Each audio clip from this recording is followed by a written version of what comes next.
Peace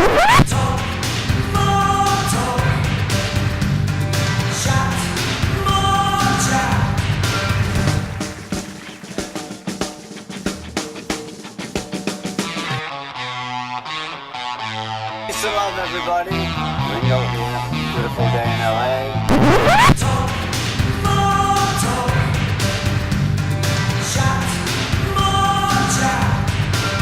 So it was good to be able to kind of get it out in a song. The whole, origin of where we're all coming from.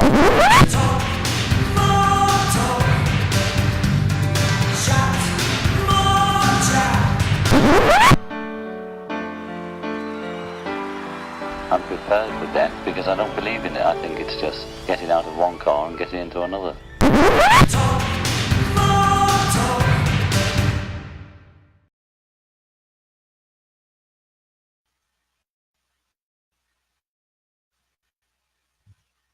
And welcome to the premiere episode of Talk More Talk, a solo Beatles. Why are we doing a show about the music of the solo Beatles? Well, because there really isn't one. Now, we all know that not only were these four individuals part of the most successful group of all time, they also had the most successful solo careers of any individuals that ever came from a group. Now, this show will celebrate the music, the musicians, and the events of more than 100 albums. Now, before we get more into the show, let me introduce myself and my co-hosts. I am Tom Hunyadi, and you may know me from my show, Two Legs, a Paul McCartney podcast. Now, just because I do a show on Paul McCartney doesn't mean I don't love the music of John, George, and Ringo, because I do. And this show is a dream come true because not only do I get to talk about the music that I love so much, I get to do it with three people that I respect very much. First up, she is the queen of all Beatles media. She is the author of Songs We Were Singing, a guided tour through best lesser-known Beatles tracks, and Michael Jackson, FAQ. She also has her column, Deep Beatles, for Something Else Reviews. She is no devil woman. She is Dr. Kit O'Toole. Hello, everybody, and thank you. That was quite an introduction, Tom. Thank you. Hi, Kit. How are you? I'm great, and just so excited to be doing this with you and all the guys. Same here. Next up, well, he's a special lad. He has, a lot of books. He's written Beatle books and Beatles-related books such as the Beatles Encyclopedia, as well as the 2-volume set George Martin bio. So he's also the dean of Wayne D. McMurray School of Humanities and Social Sciences at Mammoth University. And his name isn't Legs, it's Kenneth Womack. Greetings, everybody. It's good to see you. It's good to see you. This is going to be a fun event. How you doing, Ken? Great to see you, Tom. Thank you. Last but not least, he has just celebrated his 36th anniversary of his radio show called Every Little Thing. And let me tell you, when I say he plays every little thing, he does. He's also the co-host of one of my favorite Beatles podcasts called Things We Said Today. And he is the man, the one and only Ken Michaels. And hi, guys. Ken and Kit. Great to be here. Entering the video world. Living in the video world. That's right. That is right. Well, it's great to be here with you three. Kit, why don't you tell us why it is that you're here and why you love the music of the solo Beatles so much? Well, really, it's that I kind of grew up, and some of you will probably agree with me. I grew up with the solo Beatles as much as I did, learning about the Beatles themselves. I listened to them, right alongside each other. And Pipes of Peace was my first Paul McCartney album, and I bought that through Michael Jackson because, of course, Say was the big hit in 1983. And because of that, I thought, okay, I'll buy this album. Oh, this Paul McCartney guy. This album's okay. So then I got into the Beatles, and once I got into the Beatles in about 8th grade, then I started looking at the solo catalog, and I was just amazed at all of the great material there is to find there. And so it has a lot of, I have a lot of affection for it because, as I said, I grew up with the catalog even more than, of course, the Beatles. Very cool. Dr. Ken Womack, please tell us your story. Bet you. I love the Beatles solo years for really the same reason that I adore what they did together as a working unit, and that is the incredible evolution and artistry we see when you follow their individual careers, which have very different but no less exciting trajectories. And so it's that same kind of evolving aesthetic that continues to attract me to what they do. Oh, very nice. Ken Michaels, your turn.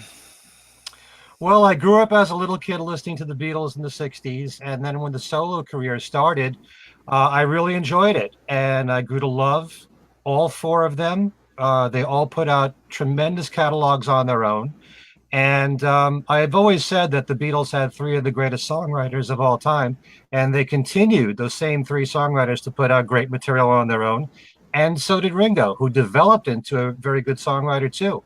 And like you said, Tom, they had the most successful solo careers of any band that had the individuals when they continued than any other band in the history of music, which I think is sometimes swept under the carpet these days.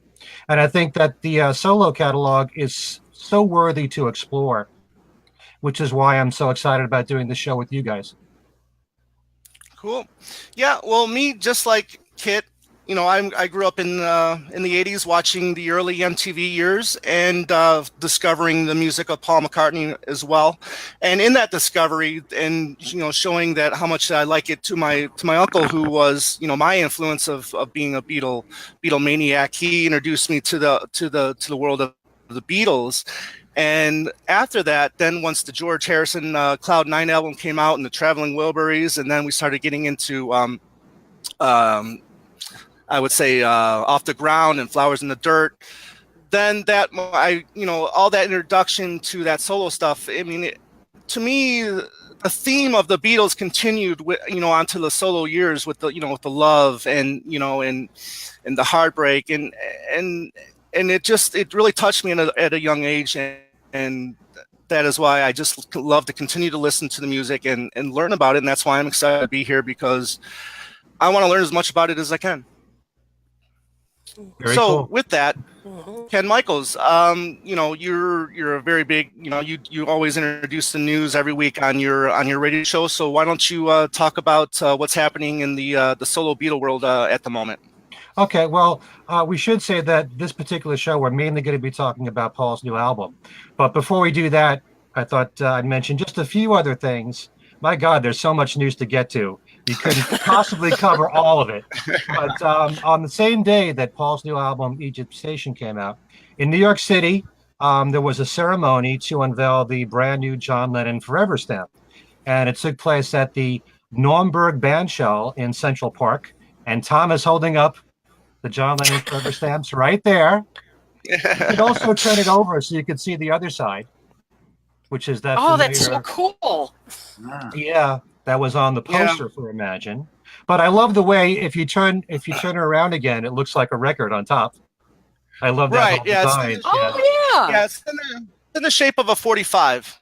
Nice. Yeah, very nice. So at the ceremony, Yoko was there, as well as Sean and Bob Gruen and Dennis Elsis, who was the master of ceremonies. And so, it was a big event right there. And also, speaking of John Lennon, this is something really interesting. The John Lennon Educational Tour Bus, which is now going on its 21st year, will have what they call their Come Together event. This is their 5th year in residency in New York City. And this time it's going to take place at Town Hall. And they have a theme of activism, since John and Yoko were so known for their political activism. And they're staging a bed-in. And they're going to have Yoko there with Ringo. And of course, who was the perfect companion to have with Yoko and Ringo but Jeff Bridges?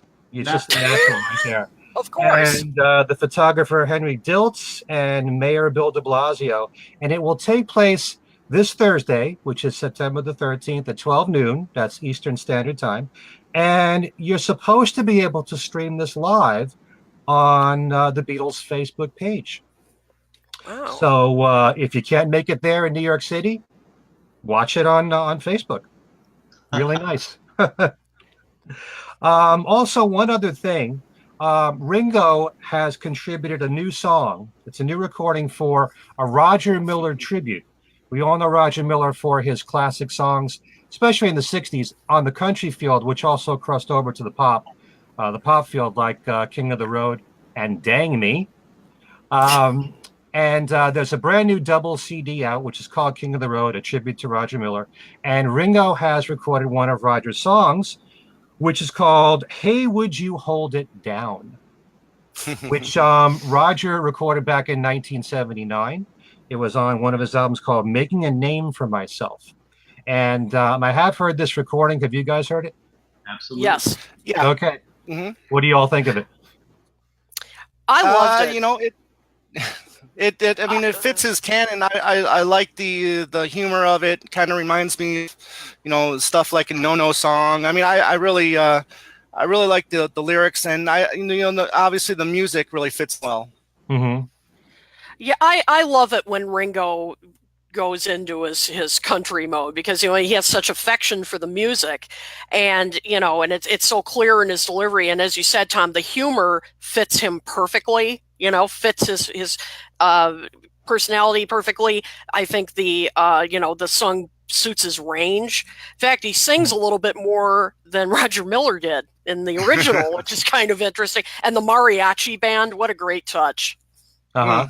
Absolutely, and I would even argue that it eclipses the original, and it has that great carefree kind of nuance that Ringo brings to a song. It was a real treat. Yeah, there's no doubt about it. Ringo has a penchant for country music, and a lot of people point to his country album, Bukus of Blues, as one of his strongest in his solo career. And if you follow all of Ringo's solo albums, every now and then he'll do a country song in there. And you sometimes wish, God, I wish he'd do another country album, because he sounds so natural doing it. But yeah, it's just a nice little contribution that Ringo made. Cool. Well, thank you, Ken. And like you said earlier, we are going to talk about Paul McCartney on this episode, and we are going to be discussing the brand new. The 5-year wait is over, everybody, and here's Egypt Station. Cool. I'm still not 100%, digging the accordion style CD case, but I'll get over it. This is the Target edition with the 2 extra tracks, and the band. Yes, well, mine already broke, so. Oh, then I have that to look forward to. Awesome. Right. Well, I'll just have to glue it back together. But anyways, like I said, it's been a 5-year wait. Ken Womack, I mean, I haven't seen you say anything. I haven't seen you post anything. I'm really curious to hear your initial thoughts. I mean, when did you first listen to it? What's your thoughts on this? Well, I heard this one in real time as the album was released. And obviously hearing the advanced tracks like everybody else. I was pleasantly surprised. It reminds me very much of, in terms of the kind of sonic ambiance of Chaos and Creation. And at some points, and I think this is really the mark of a good record. At some point, it had me reaching back into Paul's catalog. I played tracks from Tug of War, where I was feeling some connectivity with some of the kind of symphonic suite work he was doing. So I'm pleasantly surprised. With a new Beatles solo album in particular, I find myself needing multiple listens to decide what kind of experience I'm having, particularly when you're talking about singularly among all of the ex-Beatles. Paul has such a massive corpus. I like to do a bit of thinking about it and situating all of those songs inside a larger mass of songs that, of course, includes many, many classics. And these are in the post-Beatle years alone. So I've been really surprised with it. I do feel that the songs that are not the singles eclipse what the teasers were in terms of the quality. I found them to be more exciting and stimulating. What were your feelings about the track "I Don't Know" opening the album? I mean, I know Station One is really the opener, but the first song we get is "I Don't Know." I mean, do you think it sets the proper tone for the album? Oh, absolutely, and there's an edginess to it too. There's a real kind of honesty that's involved in that song, and in fact, of the three, I suppose, advanced tracks, I think it's the best by a good margin. And of course he's working themes he's worked before, but you can't help thinking that here he is working them, and he's 76. Right. What's the great line from Two of Us?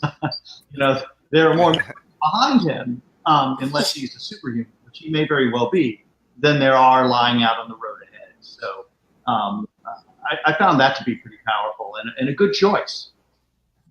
Okay.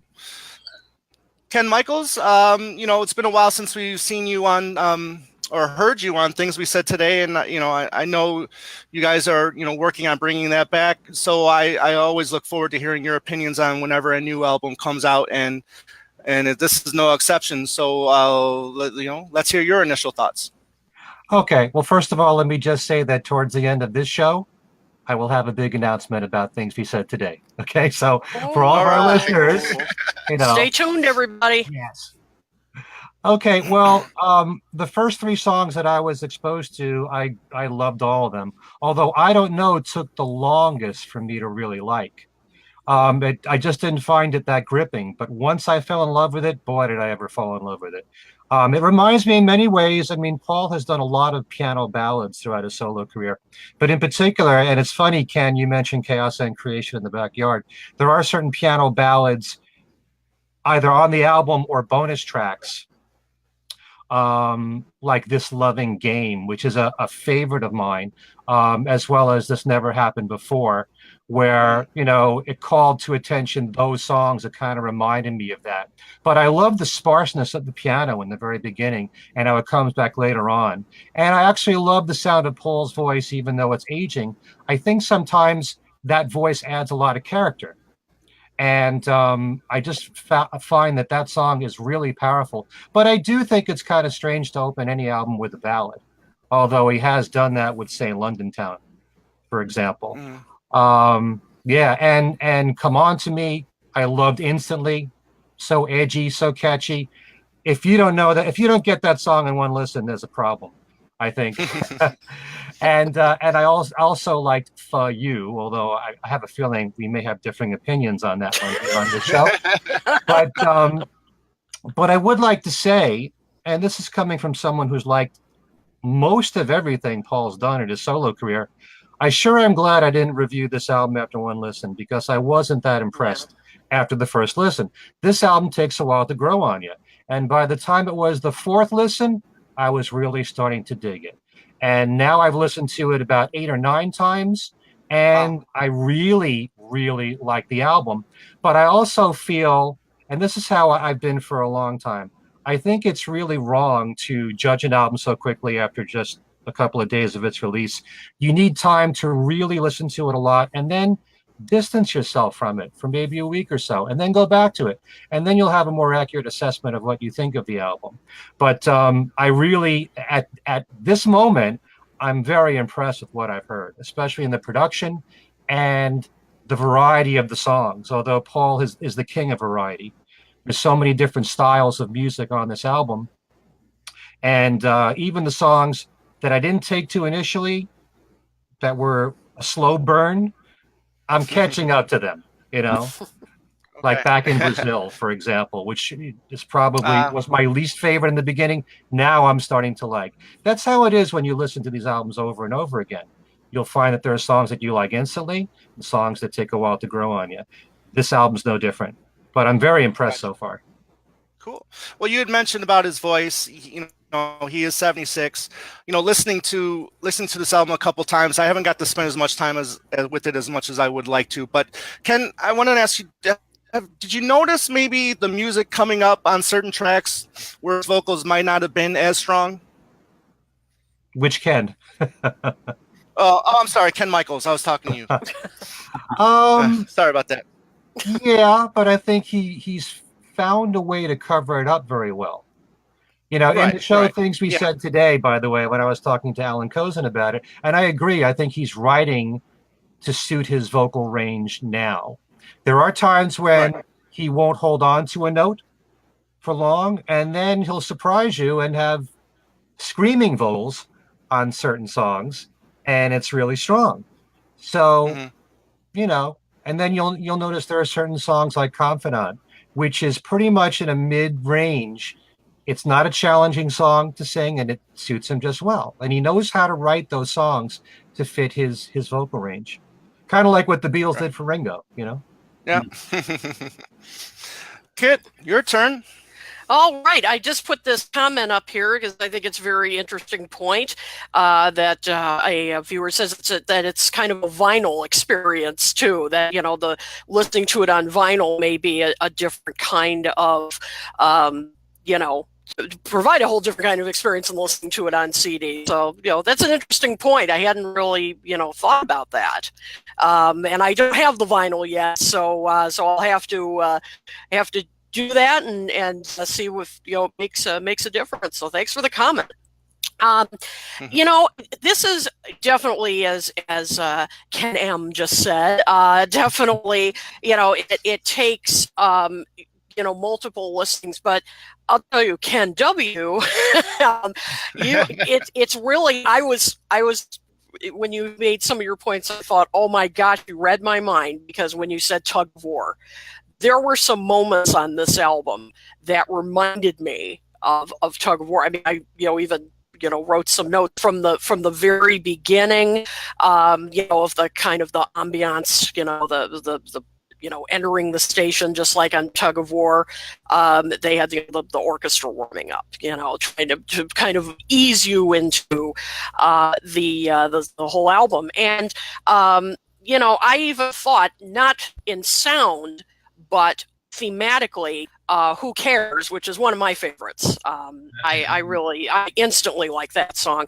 And, but thematically, it reminded me a bit of Somebody Who Cares, of saying it's going to be all right.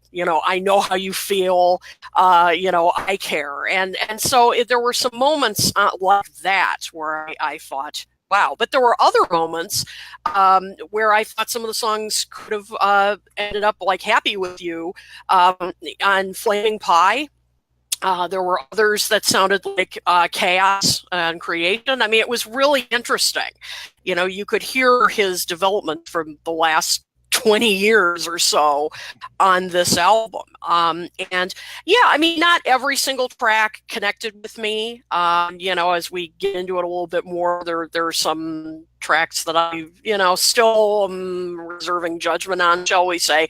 But there were some, like Who Cares and Caesar Rock. I can't tell you how many times I've cranked that in my car. I love it. I can't wait to hear. I hope he plays it live. I think that would be awesome live. I mean, I can see the audience responding to it, It just had some nice moments on there. The bonus tracks were certainly interesting. I'm sure we'll get to those later. But overall, I mean, it's a bit of a mixed bag, but I think, it really shows, though, how he's, at 76, continuing to develop, to grow, to try new sounds, and you have to give him credit for that. Right. So, I mean, like you said, I love when my favorite musicians, they try something new. They want to continue growing as musicians. Kit, so obviously, the song For You, August 15th, will be a day I remember. I mean, so many people were bashing that song and then coming back the next day and then the third day after saying, oh, I get it now. It wasn't that bad. I mean, could you see, I mean, you being, an R&B, and a pop fan, I mean, could you see this song, connecting with the youth of today? And that's a very good question. I'll be interested to hear what others think. Musically, I like Fight You. I love it. And by the way, the production in general, I forgot to mention earlier, great production. I think it's a nice full sound, bringing out the bass, and so that's great. So Fall You is no exception, and I know that's the one he did with Ryan Tedder, and musically it's great. Lyrics, and I'm not saying this because I'm a prude, but I just, the lyrics got in the way for me. I think it could have been a bit of a bigger hit had the lyrics been a bit different. And as I said, not because I'm being prudish over the, I get it, wink, wink, nudge, nudge stuff. That's fine. But I was thinking, maybe he was thinking of that, of CeeLo, when he had that hit years ago, Forget You. Of course, that wasn't really the title. But I'm not convinced, but I'll be interested, if anybody's viewing this or listening to this who's a tad younger than we are. I'd love to hear what you think. Do you respond to this? One of my Facebook friends said that I think it was his grandson said to it was, quotes, straight fire. So, maybe it will connect. What does that mean, Kit? I'm assuming that means like, it's lit, it's cool, it's it's hot, that kind of thing. That's my best guess. Okay. The comments, hey, if anyone knows what that means, write it. Great. Right. Well, I pre-ordered the album on Amazon. So with that, you get the digital version, but I got it at 9 p.m. Thursday night. So I kind of got to listen to it the day before because, it officially came out midnight Eastern time. So, I'm here at 9 o'clock listening to it, and first listen, I can tell you, I was going to bed a happy man. I mean, it was production-wise, Kit, like you said, it was very, my foot was stomping. I was excited.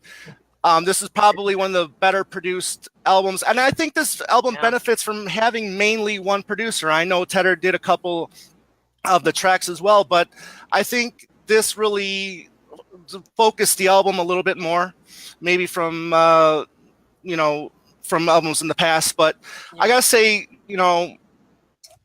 having waited 5 years for this, my expectations were pretty high, and I gotta say, so I'm going to use a boxing analogy. Pound for pound, I think production-wise, this album could be just in my opinion, the best since Flaming Pie. I really love the production on this album a lot. Now, that being said, that doesn't mean I think the lyrics are all that great. There are a lot of really good lyrics on this album.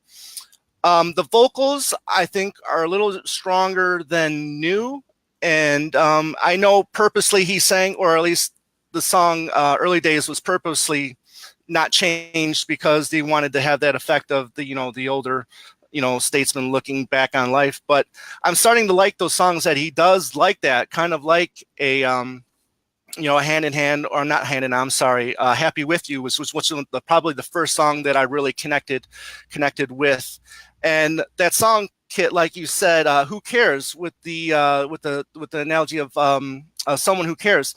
I like to call it the Pick Me Up trilogy. I think this is part of that with Somebody Who Cares and Too Much Rain, where he's talking with the audience and saying, hey, it's going to be okay in the long run. There's always going to be somebody that's going to be there for you.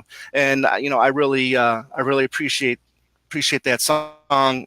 Confidant, I think, is a great acoustic bit.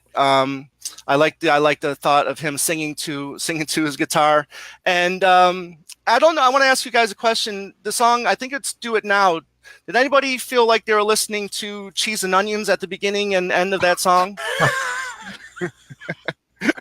No, because it ends with that short piano chord. Is it a chord, or is that what it's called? I don't know how to 100% sure, but it's, ends with that short piano, like, because how, A Day in the Life ends with that long, piano bit, but then that one ends just with that short don't, just like Cheese and Onions did. And I kind of have that beginning when Paul's singing, he's kind of has that same Lucy in the Sky with Diamonds type feel that like the beginning of Cheese and Onions did, but that's just me. That's just what I heard while I was. That's me. I love Cheese and Onions. That's a great right.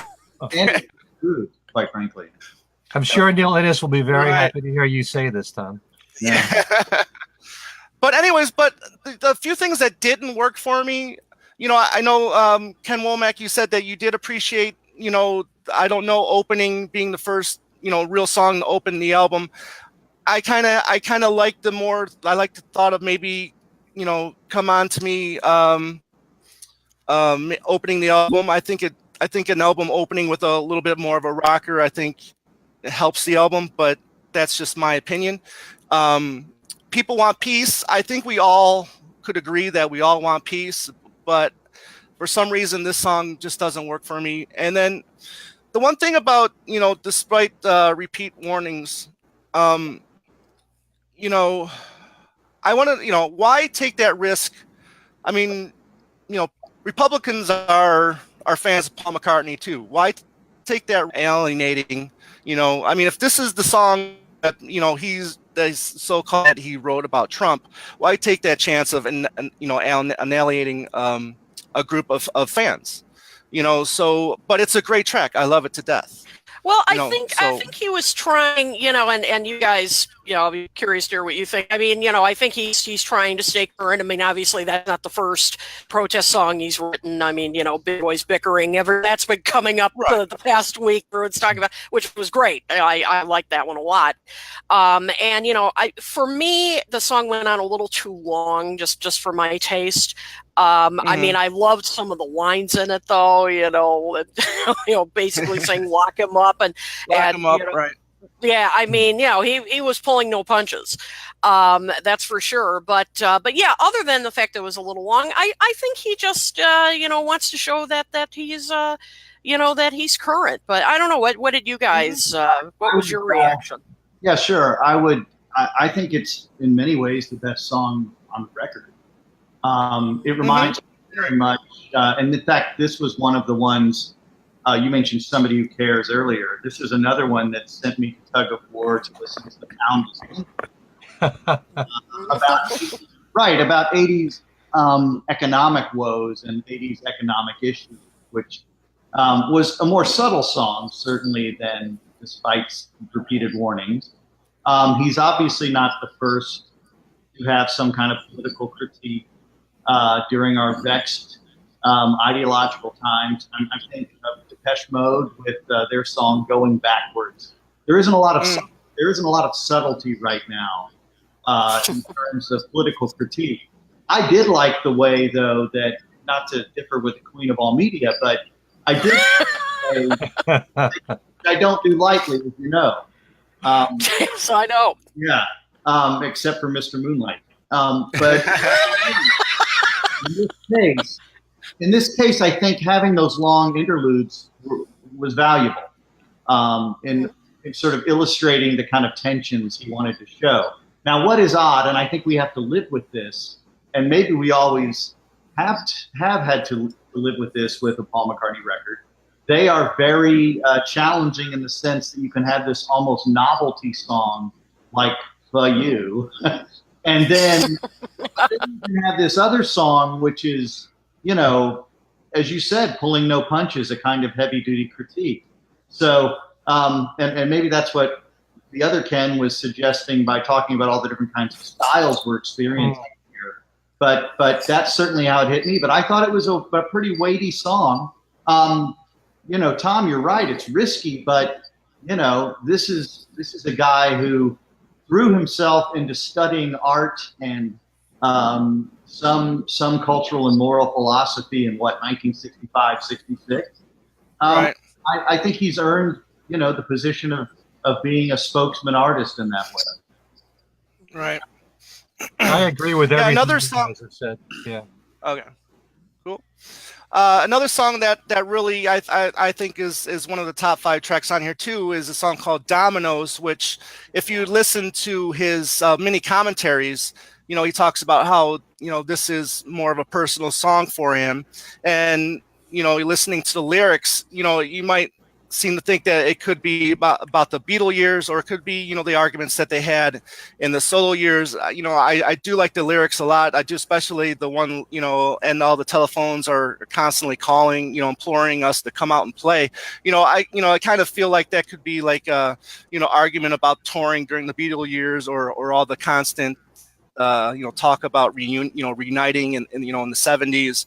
So, and that's another one that really sparked my interest. And and that Caesar Rock kit, yeah, I mean, that's another one of those tracks, like so many rockers and Paul Junior's Farm, that as soon as I'm in the car and that was on, the next thing I know I'm doing 90 miles an hour, and it's just yeah, it has that effect. And I also, it had a little touch of Led Zeppelin there to me. I mean, toward the end, just a little bit, which Paul has flirted with that before, with even, and yes, this is, I wouldn't say this is one of his finest compositions, but I liked Nod Your Head for what it was, which was just a fun, rocker. But that was, Led Zeppelin influenced as well, and so this isn't his first flirtation with that, but I love that aspect of it, and his vocal on that. That growl he gets. I never really heard him quite get that sound before. Maybe that's due to his, as we were all saying, the change in his voice, but it was effective. Yeah, he still has a great rock and roll voice, in my opinion. Yeah, and that final lyric, she's got matching teeth. I mean, that's I think harkens back to I got blisters on my fingers. So it was a nice added touch. Yep. That was like a spur of the moment kind of thing. Yeah, right, and that's what he said in the little mini commentaries. You're right, but it doesn't sound like Paul. I mean, in that little mini commentary, he says that he thinks it was him that said that, but it doesn't sound like him at all. But getting back to the variety of this album, I mean, it's one of the things that I love about Paul McCartney is his variety and his versatility, and this is everything, just about everything that I love in a Paul McCartney record is all the variety on this. So I look forward to listening to this album, more and more in the future. Can I comment on Caesar Rock for a second? Sure. Please. Yes. When I hear that song, and I heard Paul talk about it, it was very much something very spontaneous that they did in the studio. So that kind of calls to mind the same kind of an approach that he would do, say, with the Firemen, with Electric Arguments, which really was creating one song at a time, a song a day, and making it up from scratch. So I get the feeling that's what that was. And throughout Paul's solo career, he's done songs like that. And some people like that spontaneity. They find it kind of fresh, And I also love, one of the things I like about this album is that there's a lot of twists and turns here. There are some odd introductions to songs.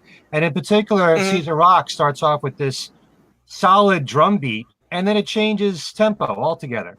Only a few seconds into the song. That's really weird. And he'll do that on this album, like Who Cares?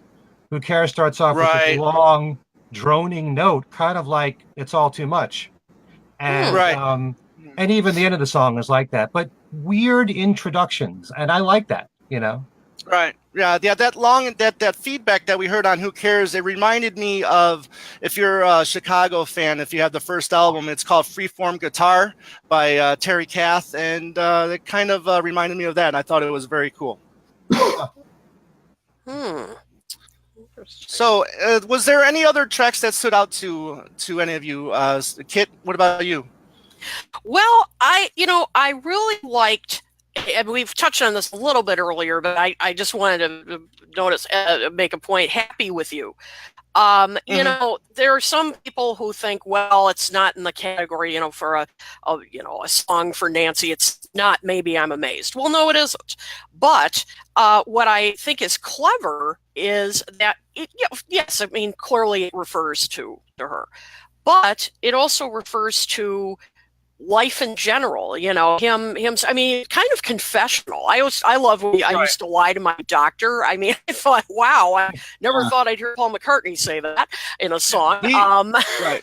But he doesn't let us into his life very much. Exactly. No. And this was a peek at it, and I loved the different things, that because he's not, smoking weed like he was and all that, and he's cleaned up his act, he can now appreciate things, like coming out of a fog. That's what I'm looking for. And not that, he wasn't enjoying life before, but clearly a new way. And so that's what I love about the song. And it's a beautiful song too, but it's not just a love song for Nancy. It's sort of a love song in general for life. So, yes, Ken. Yes. I like where you're going with this, and I'm glad you brought that song up, because this is where, unlike For You and some of the other songs, he is quite subtle. It says happy with you, but he's really happy with him. It's one of the, it's sort of like We Can Work It Out, where you can invert the lyric and think a little bit about the speaker, what the speaker's saying. It's a very revealing song in terms of what is making him happy, as you said, with living right now. I found that maybe the most lyrically interesting song on the album, because it does have it has a bit of a narrative to it, but it's really, he is showing us something that you don't normally see. Yeah. Right. Reminded me I know you all saw this, that great episode of Larry King many, many years ago, where Paul was on and he said, I've had to get used to the fact that there are two versions of me, right? There's the one who's very famous, but then there's the real one. Yeah. Right. The one that I really am, and it's confusing. Yep. Yeah, and I like that. I think this one really, Happy With You, gives us a glimpse into the the private Paul McCartney. So that was absolutely a standout track for me. Can I just point out that some of my favorite lyrics are in this the song, because he points out the things that make him happy, and this is very poetic. Let me just read this. Like, hear a high, clear robin sing, walk a bluebell carpet. Watch the children playing games, catch a moon and drop it. Hear the gentle mantle roll on a frosty morning. See the mighty ocean break like a sailor's warning. I mean, that's really, it's very poetic there. And it's so on the one hand, he'll say, I used to get stoned, I used to get wasted. And then as a contrast, there's all these nice lyrics to go with it. So there are moments when lyrically, there's some really brilliant lines here, especially in Confidant. Nicely. Yeah, absolutely. Yeah. Dr. Womack, let's talk about some of your favorite tracks from the album. Well, I just stole Kit's, and Go ahead. I'm going to echo what Ken said. That was a real example of craftsmanship. Paul has always been kicked around, right, for not being this kind of wordsmith. And I think we saw, and Ken illustrated it so well. I mean, that's poetry. That's someone doing the hard work of writing lyrics, and if we take nothing away from this record, he's 76. He doesn't have to do this, but he does. He takes the time to write what Ken just illustrated for us so very, very carefully, because it's important. I think that's quite lovely. I don't know, I do like I Don't Know a lot. It's really grown on me. And the song I think about is Only Love Remains. Maybe I'm way off. But my brain was going back to Press with that one. A song that's sort of laying bare a feeling. And what a great thing to admit, right? That we don't know. And I keep coming back to that one, and despite repeated one. Yeah, okay. Cool. Ken Michaels? Well, there's plenty of them. I do like the first three songs that we were exposed to, like I said before. And I do like For You. Even though the lyrics are not that strong, I mean, you make me want to go out and steal. I mean, I'm not too crazy about that line. But then it's so damn catchy, and his voice is great on that song. I love the strings, the way they're laid down. They're kind of restrained and just right. And it's just, the gimmickry of that line is the one thing that would hurt it from ever, well, I shouldn't just say that alone, from being a hit, because we probably shouldn't go too much into detail about this. But if you know radio at all, what we used to call top 40 radio, which is now called contemporary hit radio, they're not going to play Paul McCartney. Even if it's the catchiest song in the world, they're not going to play it unless he's got Kanye West's name attached to it and Rihanna. It doesn't matter. I mean, their argument is that their audience, their demographic that they're trying to appeal to, the music that they want to hear is not a 76-year-old guy. It doesn't matter how good the music is. And I've been saying this for years on the radio. Paul McCartney could put out the greatest album of his career, and in order for it to have any legs, it has to attract a young audience, not just the people who grew up with him. And for that to happen, it's got to be played to those people. And unfortunately, the powers that be in radio are not going to play Paul to that kind of audience. He gets airplay on what's called AAA, adult alternative radio. Like Come On To Me is actually a top 10 single there right now in that format. That's the only format really that's embraced him all that much. Although when Kisses on the Bottom came out, he got played on what's called adult standards radio. But as far as radio formats that appeal to young people, he won't get played. So that shouldn't reflect whether or not the song is good or not.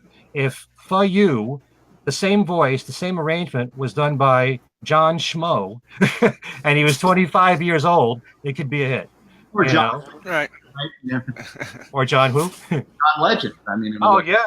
Oh, John Legend. That would be interesting. Okay. Yeah, I mean, you brought up the younger generation, and although I don't hate For You, I do enjoy it.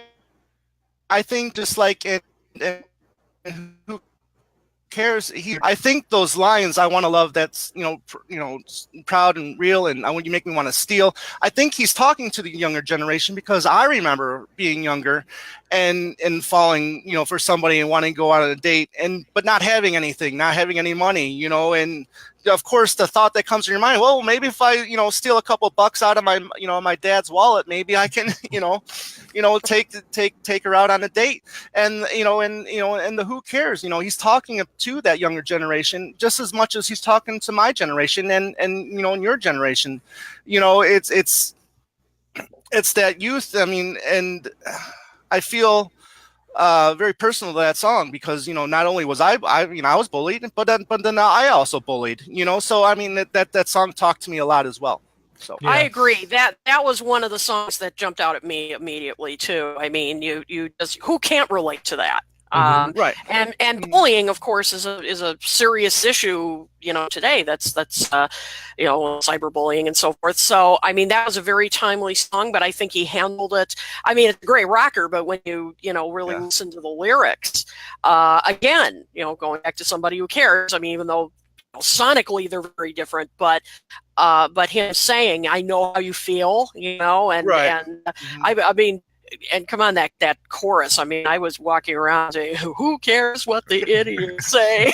but then again, you said that, but isn't that a form of bullying as well? Yeah. Okay, that's an interesting point. I hadn't really thought of that. I guess I enjoyed that line too much. Right, but Ken Michael, sorry to interrupt, but go ahead and go back to your.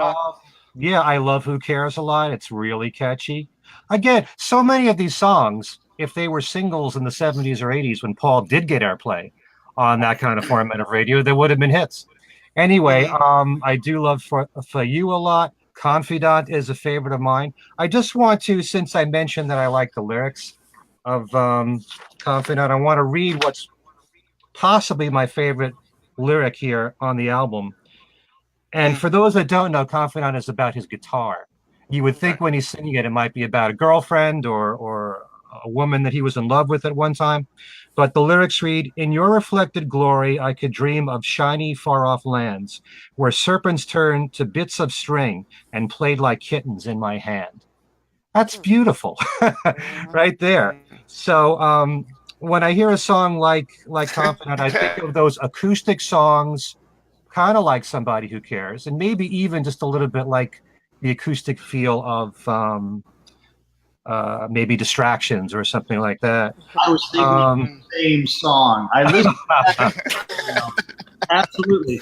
Sorry, a cat is distracting right now. Okay. Hey, cats rule. Yeah. You need to have 3 cool cats, though, Ken.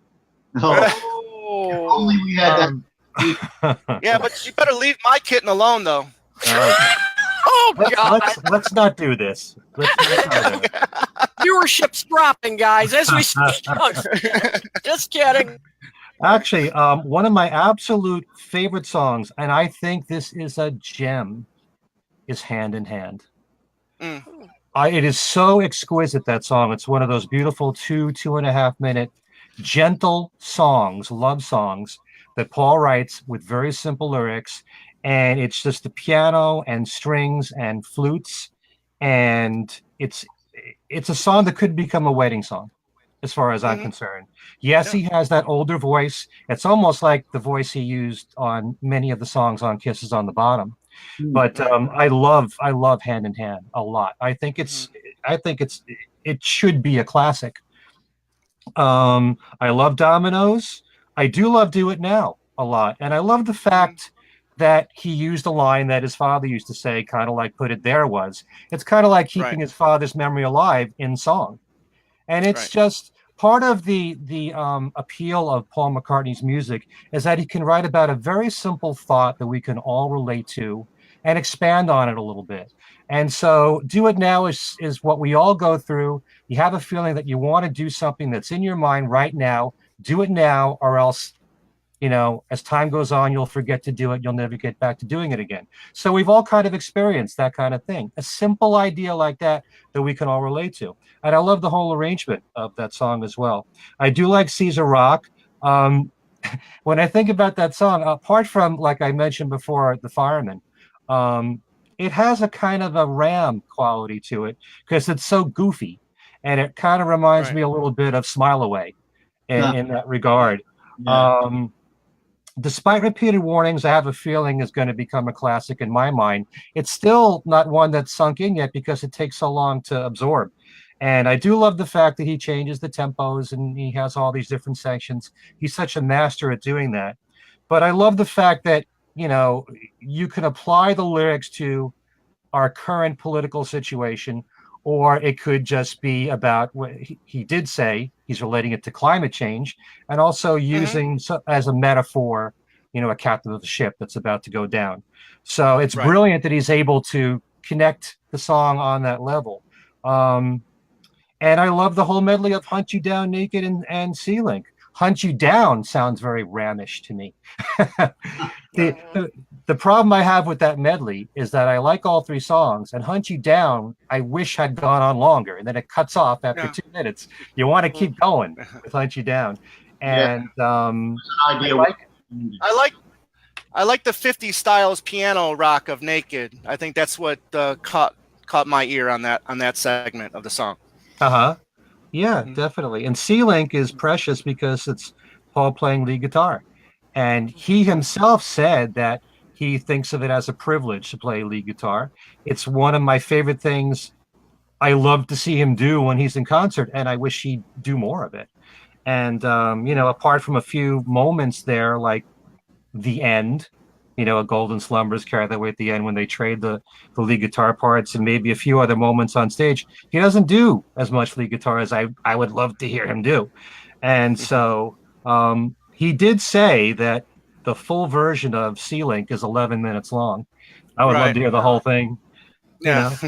And I do love those 2 other bonus tracks that you get from Target. In particular, you're talking about Ryan Tedder with For You. He also co-wrote this song called Nothing for Free, which, again, if he released this song in the 70s or 80s, it would be a hit. It's very contemporary sounding, although I think for people that don't like the sounds of today, it's got that grainy quality to it that turns some people off that you might hear in rap or hip hop. And but but it's so damn catchy, and his voice is really strong throughout the whole thing. I just gotta say that track, I wish that had been on the quotes original. That I loved it. It was, I mean, as you said, it was contemporary. It's kind of it's Paul exploring a little bit more of, I hate to say his weird side, but I mean, you know, being a little riskier like he was on, you know, Press to Play or McCartney 2. And I would love to know who that sample is saying, okay. I'd love to know. I couldn't find it in the liner notes, but yeah, I love that. That's another track I have on repeat. Yeah. It's you know, it's Beckish or Beastie Boys, you know, in my ears, you know. Yeah, Beck, I hadn't thought of that. Yeah. But that definitely would be a hit today if it was another artist singing it, you know, or, you know, if it was Paul's voice but with a different name. You know, so Get Started, I think, is an all around good song. I do like the coda at the end. I think it's like the last 53 seconds where it just you know, stops and then it comes back. I think that was a nice touch. I mean, and that's one of the ones that I wish it was added to the album as well. And he's screaming. But I'll settle for at the end of that. You know? I mean, there's that voice again. You know, 1 minute it could be shaky, and then here he is with this ballsy rock and roll voice screaming, and you know, all these different sides of Paul McCartney that you get to hear. Oh, gotcha. Does anybody want to add anything else to Egypt Station? I think before we close, we started by talking about comparing it to New, which is a very obvious connection since it was the previous album. Are we in consensus then that it certainly transcends that LP?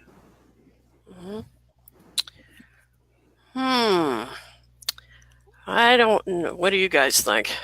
Well, I think New was a great album. I absolutely love that album. And like I said, I like to wait a while before I really give a full opinion and assessment of an album. Right now, this album sounds great to me. But we'll see how I feel in a month from now. You know, opinions change all the time. So, I mean, we can definitely revisit this album in a couple months and see if any of our opinions have changed. I'd love to do that with you guys. That'd be fun. Right. So if that's it we're going to come to a close on our discussion with Egypt Station. Okay. Tool, why don't you you have coming up? Well, I've got a few things. First of all, Beatles at the Ridge is coming up just this weekend. I'm going to be leaving day after tomorrow after this broadcast. And that's September 14th and 15th, going to be a lot of fun. I'm going to be doing a talk on the White Album there and what makes it significant. I will also, on Monday, and in fact, my boss over at the radio station, Toby Chicago, is watching right now. I'm going to be doing a radio show. I've been doing it every month called Bottomless Soul, which is looking at my other passion, R&B and soul. And so that will be this coming Monday, September 17th at 10 o'clock. It's part of Toby's Indies and Oldies radio show. I'm going to be doing an Aretha Franklin tribute. And you know, no brainer there, right? And finally, I'm going to be at the grand opening of the Blue Village Vinyl record store. I'm very big on supporting local record stores. Like we all know, they're endangered species. So I'm going to be there September 22nd. I'm going to be signing books from 1:30 to 3:30. It's in Westmont, Illinois. So if you're in the area, please stop by. All right, cool. Kenneth Womack, what do you got? I'm doing a number of events in support of my new book, Sound Pictures, but the main story in these parts is the upcoming White Album event being held on November 8, 9, 10, and 11 with a lot of special guests: Mark Lewison, Jeff Emmerich, Chris Thomas, The Weaklings, the Queen of all media. Both of you will be. It will be quite an event filled with music and demonstrations of recording techniques and the like. Not to mention lots of book signings from the luminaries that I just mentioned. And on September 21st, we're going to open things up for people to book their spaces at all these key events. Our theater holds about 680, and we're expecting a big crowd. So we'll be sure to share that date with you when it comes up. Cool. We'll make sure we let everybody know.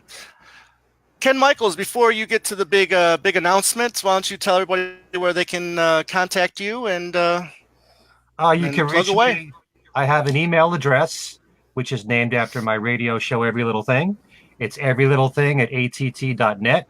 I also have a website, which is called kenmichaelsradio.com. And I would urge everybody listening to this show, if they haven't seen my website, to please explore it, because there's so many features on there, interviews with people connected to the Beatles, including Kit, or authors, or Ken is on there too. We'll have to work on you, Tom. And also, there's Beatles trivia every single week. You can win one of 9 prizes, including Kit's book, Songs We Were Singing, which is there every single week. I'm certainly going to try to get Ken's books on there too. And DVDs, CDs, you can win them with Beatles trivia. In fact, this week's Beatles trivia has some connection to Egypt Station. So if you visit my website, kenmichaelsradio.com, go to the Beatles Trivia and Games page. It's right on there. I also have my radio show, Every Little Thing, which is syndicated right now on 37 stations. You can go on my website, see all the radio stations that carry it and the broadcast times. And this other podcast show called Things We Said Today, which was on hiatus for over a month. Steve Marinucci, who co-founded the show with me, left the show. So I have been looking, along with Ellen Cozen, to find a co-host or two for the show, and we managed to find a third co-host. We might possibly have a fourth one come January. Don't know that for sure. But we just recorded a brand new show on Sunday, which should be posted either tomorrow or Thursday. And guess what it's all about? You'll never guess. I can't imagine.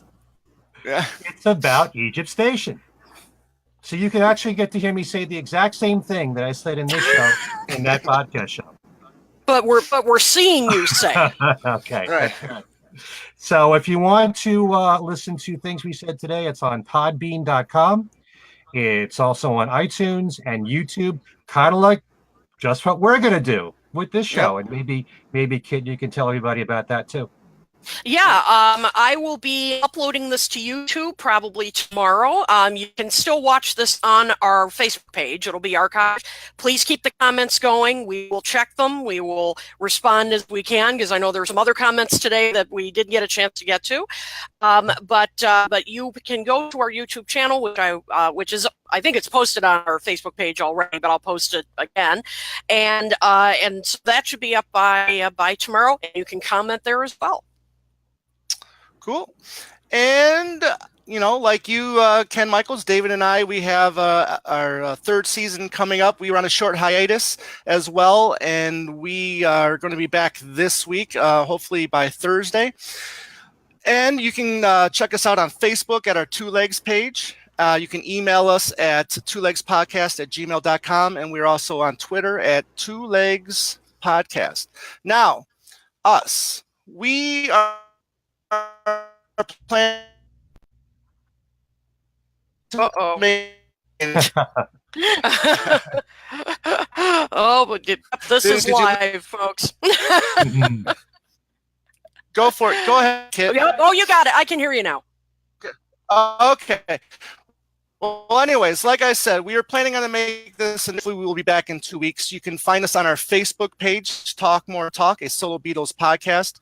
We're on Twitter at Talk More Talk 1, and also you can email us at talkmoresolotalk@gmail.com.